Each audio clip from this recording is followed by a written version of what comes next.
जय Hind defence lovers. आज की टॉप हेडलाइंस कुछ इस प्रकार है। भारत में बनने वाले रफाल में रहेगा 60% तक का स्वदेशी कंटेंट। इंडियन एयरफोर्स के मौजूदा रफाल को भी अपग्रेड किया जाएगा सबसे लेटेस्ट वर्जन में। पाकिस्तान में बेस सुमरों के संगठन लश्कर ने जारी करी भारत के खिलाफ एक नई वार्निंग। अगर अमेरिका ने ईरान में किया मिलिट्री एक्शन तो ईरान करेगा यूएस बेसिस पर अटैक। और ग्रीनलैंड को लेकर एक बार फिर से टेंशन बढ़ी।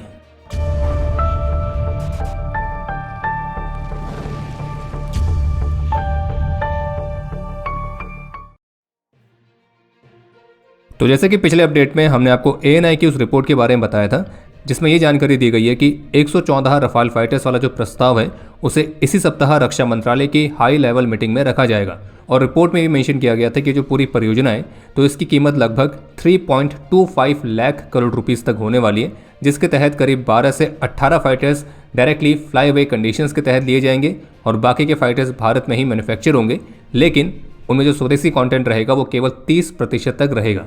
और एयरक्राफ्ट के सोर्स कोड भी फ्रांस के पास ही रहेंगे। हालांकि फ्रांस को इन फाइटर्स में इंडियन वेपन सिस्टम्स को इंटीग्रेट करने के लिए भी भारत ने कहा है। तो अब इसी मामले पर द प्रिंट की तरफ से एक लेटेस्ट रिपोर्ट जारी की गई है और इस रिपोर्ट के मुताबिक कि ये जो 114 रफाल फाइटर्स वाली डील है तो इसकी जो ऑफिशियल फॉर्मेलिटीज़ हैं तो वो 2026 के अंत तक या फिर 2027 की शुरुआत तक कंप्लीट होंगी। लेकिन प्रिंट की रिपोर्ट में इस बात को मेंशन किया गया है कि इस परियोजना में 18 फाइटर्स फ्लाई अवे कंडीशंस के तहत लिए जाएंगे और जो फाइटर्स भारत में मैन्युफैक्चर होंगे उनमें स्वदेशी कंटेंट 60% तक रहेगा। लेकिन इस 60% के स्वदेशी कंटेंट को फेज्ड मैनर में अचीव किया जाएगा, बिल्कुल वैसे ही जैसे कि C295 ट्रांसपोर्ट एयरक्राफ्ट वाली परियोजना में चल रहा है। और द प्रिंट की रिपोर्ट में इस बात को मेंशन किया गया कि इस कॉन्ट्रैक्ट में भारत को मिलने वाले रफाल को F5 वर्जन में अपग्रेड करने का ऑप्शन भी रखा गया है और जो रफाल ऑलरेडी भारतीय वायुसेना की सर्विस में अभी मौजूद हैं तो उनको F4 वर्जन में अपग्रेड करना भी इसी कॉन्ट्रैक्ट का हिस्सा है। अभी वर्तमान समय में भारत के पास जो रफाल फाइटर्स हैं वो F3R प्लस वाले वर्जन के हैं और जिन्हें F4 जैसे लेटेस्ट स्टैंडर्ड में अपग्रेड किया जाएगा।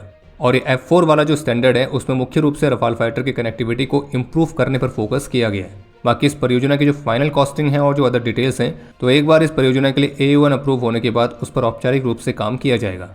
और अगर ये डील 2027 की शुरुआत तक भी साइन होती है तो फिर जो 18 एयरक्राफ्ट फ्लाई अवे कंडीशंस के तहत भारत को मिलने हैं तो उनकी डिलीवरी 2030 के बाद स्टार्ट होगी। बाकी इस परियोजना की जो ऑफिशियल अनाउंसमेंट है वो संभावित रूप से अगले महीने फ्रेंच प्रेसिडेंट के भारत विजिट के दौरान हो सकती है, लेकिन जो कॉन्ट्रैक्ट है वो सारे नेगोशिएशंस और फॉर्मेलिटीज कंप्लीट होने के बाद ही साइन होगा, इस वर्ष के अंत तक या फिर अगले वर्ष की शुरुआत तक।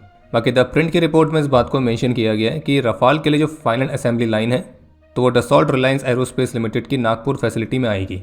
और ये जो फाइनल असेंबली लाइन है ये रफाल की जो ग्लोबल डिमांड है उसको भी पूरा करेगी, यानी कि ये फ्रांस के बाहर रफाल का दूसरा मैन्युफैक्चरिंग हब भी बनेगा। और भारत में बनने वाली रफाल की फाइनल असेंबली लाइन में एक साल में 24 एयरक्राफ्ट को बनाने की कैपेसिटी रहेगी।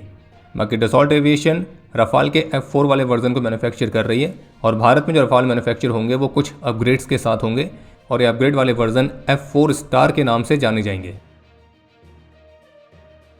कल रात को एक बार फिर से जम्मू कश्मीर के राजौरी में LOC के पास पाकिस्तानी ड्रोन्स को स्पॉट किया गया है और इसके बाद जवाबी कार्रवाई में निज़ाम ट्रूप्स की तरफ से ओपन फायर भी किया गया था। और ये जो पाकिस्तानी ड्रोन्स हैं इन्हें रूटीन सर्विलियंस के दौरान डिटेक्ट किया गया है। और जबकि इसी हरकतों के बीच भारत ने पाकिस्तान को वार्न किया है कि वो अपनी इन ड्रोन एक्टिविटीज़ पर लगाम लगाए।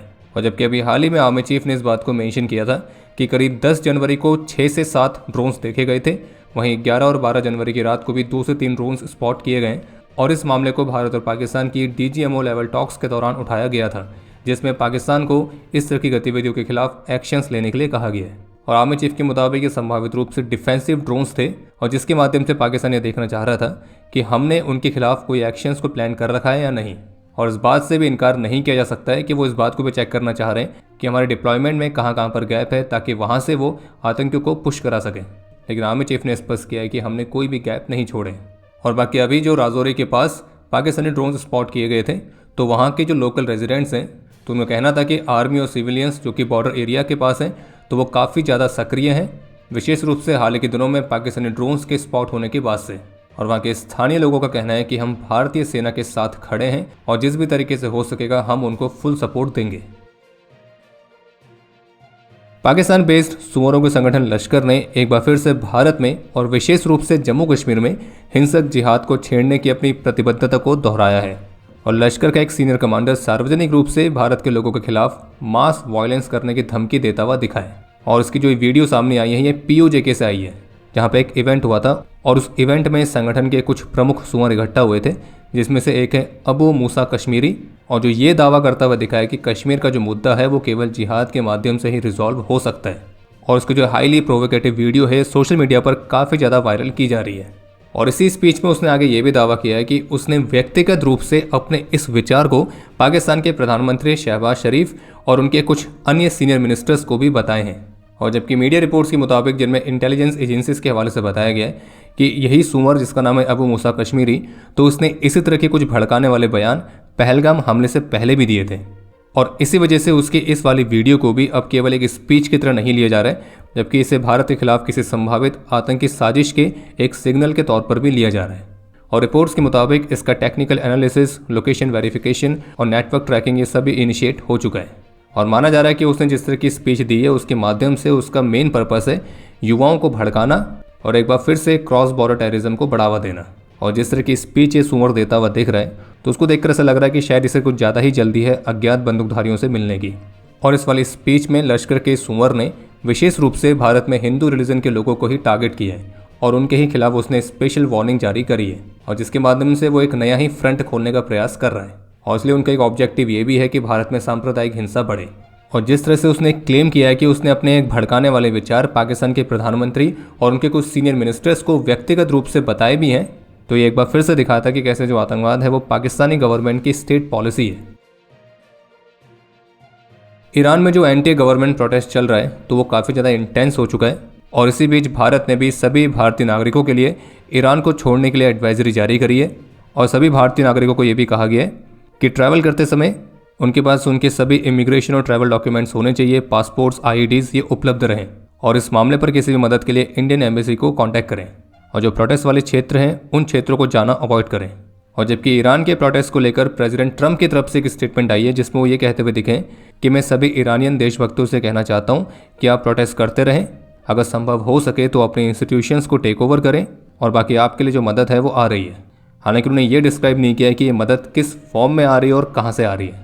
और जबकि प्रेसिडेंट ट्रंप के इन थ्रेट्स के बीच ईरान की तरफ से कहा गया है कि अगर अमेरिका ने ईरान में किसी भी तरह का मिलिट्री एक्शन करने का प्रयास किया तो फिर ईरान भी सऊदी अरेबिया, UAE और टर्की में स्थित अमेरिकन बेसिस पर स्ट्राइक करेगा। और जबकि ईरान में US के मिलिट्री एक्शन को प्रिवेंट करने के लिए सऊदी अरेबिया, कतर, ओमान, तो इन देशों ने एक डिप्लोमेटिक एफर्ट भी लॉन्च किया है। और ऐसी भी रिपोर्ट्स आ रही हैं कि प्रिकॉशनरी मेजर्स के तौर पर अमेरिका ने मिडिल ईस्ट में अपने कुछ प्रमुख बेसिस से कुछ पर्सनल को विड्रॉ करना स्टार्ट कर दिया है, जो कि इस बात की तरफ भी संकेत कर रहा है कि अमेरिका ईरान में किसी तरह का मिलिट्री एक्शन की तैयारी कर रहा है। एक तरफ ईरान के साथ टेंशन चल रही है, वहीं दूसरी तरफ ग्रीनलैंड वाले मामले पर भी टेंशन जारी है। अभी हाल ही में ग्रीनलैंड के प्राइम मिनिस्टर की तरफ से क्लियरली कहा गया था कि अगर उन्हें अमेरिका और डेनमार्क के बीच चूज़ करना पड़े तो वे डेनमार्क को चूज़ करेंगे, नेटो को चूज़ करेंगे, वे यूरोपियन यूनियन को चूज़ करेंगे। और जब प्रेसिडेंट ट्रंप से ग्रीनलैंड के ऑफिशियल की स्टेटमेंट पर बात की गई तो उनकी प्रतिक्रिया कुछ ऐसी थी, जिसमें वो कुछ ऐसा कहते हुए दिख रहे थे कि ये उनकी प्रॉब्लम है और मैं उनकी बात से सहमत नहीं हूँ, और मुझे तो पता भी नहीं है कि वो है कौन, मैं उनके बारे में कुछ नहीं जानता हूँ, लेकिन अगर वो यही चाहते हैं तो ये उनके लिए एक बहुत बड़ी प्रॉब्लम हो सकती है। और अमेरिका को ग्रीनलैंड पर US कंट्रोल के अलावा कुछ और स्वीकार नहीं है। और जबकि इस पूरे मामले पर फ्रांस के राष्ट्रपति की जो प्रतिक्रिया है उसमें उनका ये कहना है कि हम ग्रीनलैंड के डिक्लेरेशंस को अंडर एस्टिमेट नहीं कर सकते हैं, और अगर किसी भी यूरोपियन कंट्री और उनके एलाई की संप्रभुता प्रभावित होती है तो इसके दूरगामी परिणाम अभूतपूर्व होंगे। बाकी फ्रांस इस सिचुएशन को बहुत ही ध्यानपूर्वक देख रहा है और डेनमार्क और उसकी संप्रभुता के साथ एकजुटता दिखाते हुए कार्रवाई करेगा। सीधे सीधे कहा जाए तो फ्रांस भी डेनमार्क के ही सपोर्ट में है। वहीं डेनमार्क ने यह कहा है कि वो ग्रीनलैंड पर अपनी मिलिट्री प्रेजेंस को और मजबूत करेगा और नेटो एलाइज के साथ भी आर्कटिक रीजन में एक्टिविटी को बढ़ाने पर काम करेगा। बाकी अब समय है आज के इतिहास का। आज के दिन 2006 में 32 असम राइफल्स के नायब सूबेदार आनंदमणि और राइफलमैन सुखदेव सिंह ने अपना सर्वोच्च बलिदान दिया था, और आज Indian arm forces veterans day भी है। बाकी आपके लिए आज का प्रश्न है कि 2026 का आर्मी डे किस जगह पर सेलिब्रेट किया जा रहा है। और अब समय है आज के टॉप 3 कमेंट्स का, जो ये रहे आपकी स्क्रीन पर।